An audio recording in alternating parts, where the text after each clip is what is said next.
Silicon city ಬೆಂಗಳೂರನ್ನ ನಡುಗಿಸಿದ್ದ ಭೀಕರ ತ್ರಿವಳಿ ಕೊಲೆ ಪ್ರಕರಣದ ಆರೋಪಿ ಶ್ವೇತಾಳ ಕೈಗೆ ಪೊಲೀಸರು ಕೋಳ ತೋರಿಸಿದ್ದಾರೆ.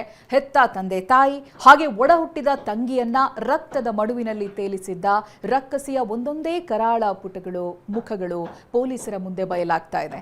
ಶ್ವೇತಾ ಕೆನತ್ ಜೋಡಿ ತಾಯಿಯನ್ನ ಮಾತ್ರ ಸಾಯಿಸೋದಕ್ಕೆ ಸಂಚನ್ನ ಮಾಡಿರ್ತಾರೆ. ಆದರೆ ಕೊಲೆ ನಡೆದ ದಿನ ಮುತ್ತುಲಕ್ಷ್ಮಿ ಹಾಗೆ ಸುಪ್ರಿಯಾ ಸಂಪರ್ಕಕ್ಕೆ ಸಿಗದ ಹಿನ್ನೆಲೆ ಗಾಬರಿಗೊಂಡು ಶ್ವೇತಾ ಮನೆಗೆ ಬಂದಾಗ ಈ ಕ್ರೌರ್ಯ ಬಯಲಾಗುತ್ತೆ. ಇದನ್ನ ಮುಚ್ಚಿ ಹಾಕೋ ಸಲುವಾಗಿ ಬಳಿಕ ಸುಪ್ರಿಯಾ ಹಾಗೆ ತಂದೆ ಸೋಮಸುಂದರ್ಗೆ ಚಾಕು ಇರಿದಿರುವುದಾಗಿ ಹೆಮ್ಮಾರಿ ಶ್ವೇತಾ ಪೊಲೀಸರೆದುರು ಬಾಯಿ ಬಿಟ್ಟಿದ್ದಾಳೆ.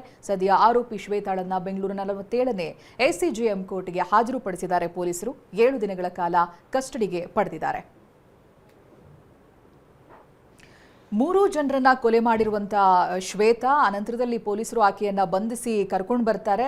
ಆ ವಿಚಾರಣೆಯ ಹಂತದಲ್ಲಿ ಏನೇನಾಗಿದೆ, ಆಕೆಯ ಉದ್ದೇಶ ಏನಾಗಿತ್ತು ಅನ್ನೋದನ್ನ ಪೊಲೀಸರ ಎದುರು ಬಾಯಿ ಬಿಟ್ಟಿದ್ದಾಳೆ.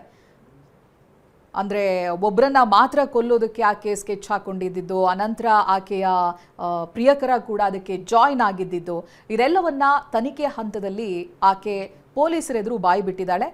ಇದಾಗಲೇ ಆಕೆಯನ್ನ ಕೋರ್ಟ್ಗೆ ಪ್ರೊಡ್ಯೂಸ್ ಮಾಡಿದ್ದಾರೆ. ಜೊತೆಗೆ ಪೊಲೀಸ್ ಕಸ್ಟಡಿಗೂ ಕೂಡ ಕೇಳಿ ಪಡೆದಿದ್ದಾರೆ. ಮುಂದಿನ ತನಿಖೆ ನಡೆಯುತ್ತೆ.